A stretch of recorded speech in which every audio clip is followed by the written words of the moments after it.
So today we're going to be visiting Santa Fe, this lovely art town in New Mexico. So to get to Santa Fe, you have two options. The first is to fly directly into Santa Fe Regional Airport, or you can fly into the Albuquerque International Airport, which is about an hour's drive away. We're going to be looking at a few things to do, then a couple of hotels, followed by, of course, restaurants to visit while you're in this town.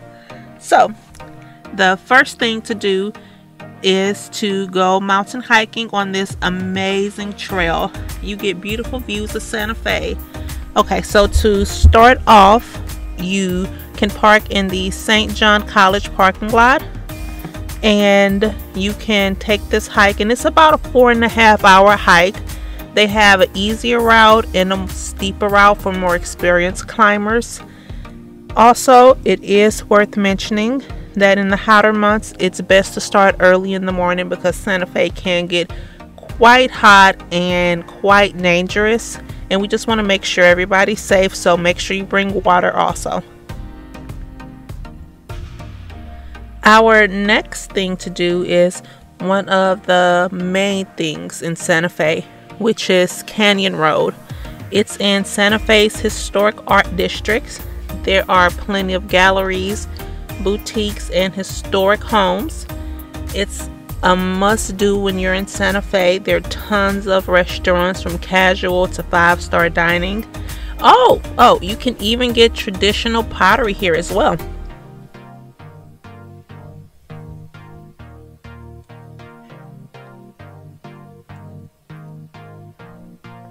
Next is the Namby Falls.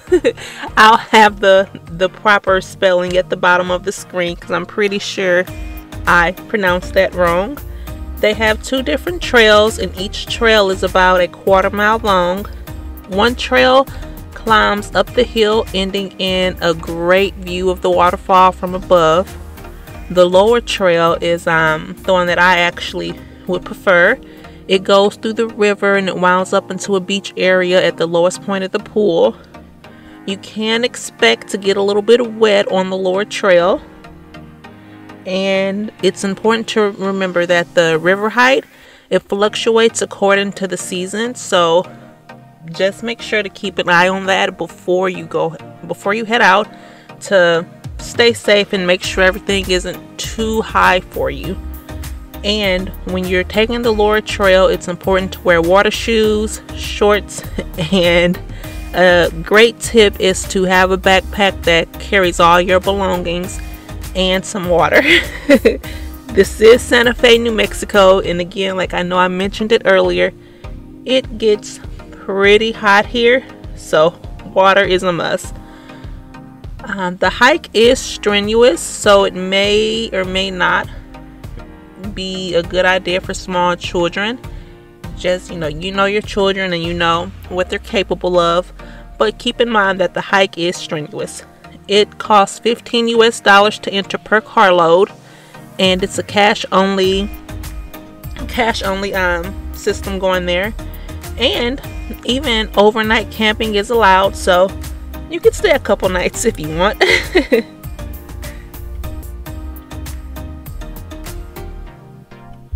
The last thing on our to-do list in New Mexico is the farmers market. I love a farmers market. There is actually a large selection from different farm venues, because like you know how you go to some farmers market and you can tell that nobody selling there is an actual farmer, but you know they're just different vendors and you know people who may have bought vegetables wholesale to come to the farmers market to sell. But here you can actually tell that there are actually farmers here. There is tons of chili roasting that you can buy, vegetables, pastries, and of course artwork and jewelry. Oh, and don't forget, they do offer samples. So definitely check this place out and get a couple samples.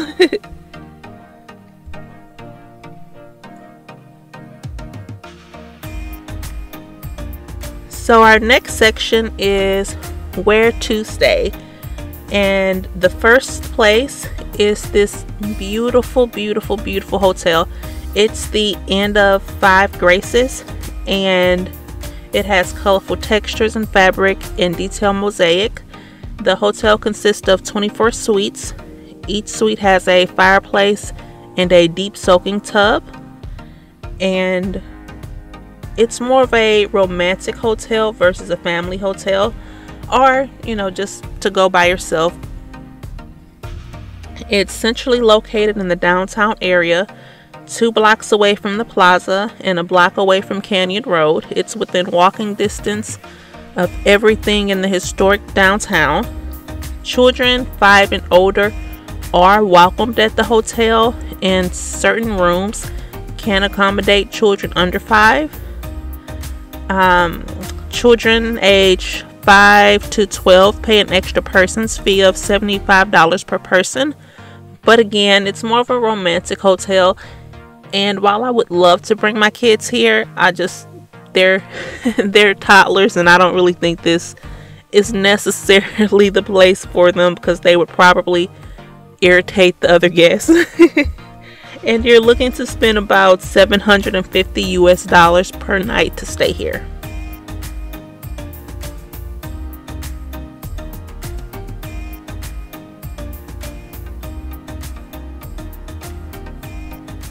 Our next hotel is the Hotel Santa Fe, and this hotel is the only Native American owned hotel in the city.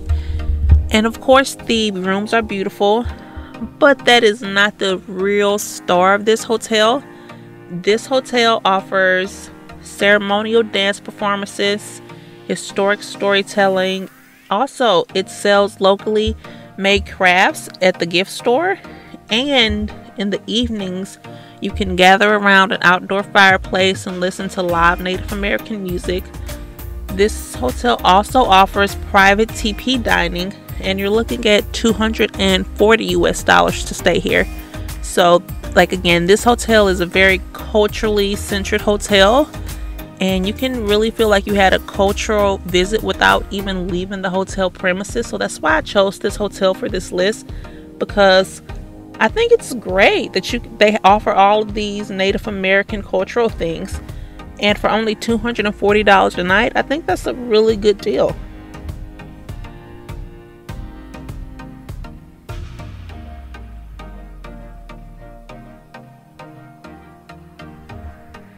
Our next hotel is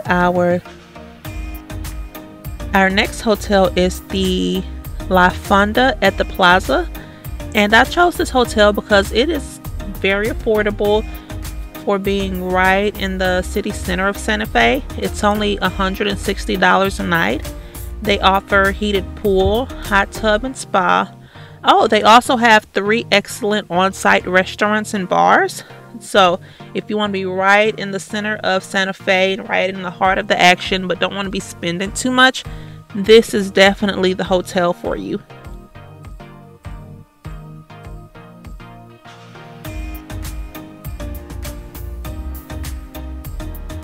Our next hotel and our last one is the Ojai Santa Fe Spa Resort, and it's a health-centric spa resort. They classify themselves as a luxury resort, and it's set on 70 acres of land. It's about a 20-minute drive from Santa Fe, so it's a place to relax and get away from the hustle and bustle.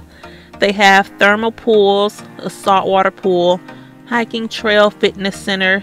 They also offer a 2-bedroom room, a 1-bedroom room, and just a regular suite with just a king-size bed. And you're looking at about $280 per night to stay here, which is actually quite affordable for this type of hotel, because I've seen a lot of these health-centric hotels go for like $2,000 a night. So for $280 a night, it's quite affordable for what you get. Our last section is the restaurants, and obviously my favorite part. The first restaurant that we're going to mention is actually a 25-minute drive away from the downtown of Santa Fe. So if you have a rental car, this is definitely a must visit if you're in Santa Fe. It's the San Marcos Cafe. They serve home style Santa Fe food and it's popular among locals and tourists. It's a tiny cafe and it's also attached to a ranch store.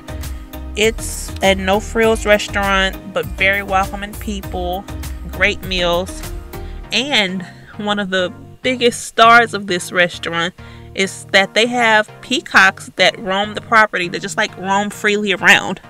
I don't think you can touch the peacocks. I've actually never seen anybody touch a peacock, but you can't take pictures of the peacock.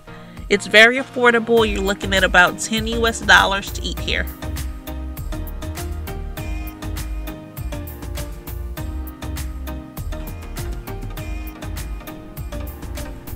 Our next restaurant is the La Choza restaurant. It serves Mexican cuisines, tacos and enchiladas. They also have vegetarian options as well. It's a little bit closer, about 7-minute drive from the Central Plaza, and only $12 to eat here. So Mexican food is huge in Santa Fe. It's a must try, and if you have time, please check out the La Choza restaurant. Our last mention is the Genoma restaurant. I'll have the spelling at the bottom of the screen. And this is romantic dining. It's fine dining as well. So it's a perfect place to go for a date night or just out with friends.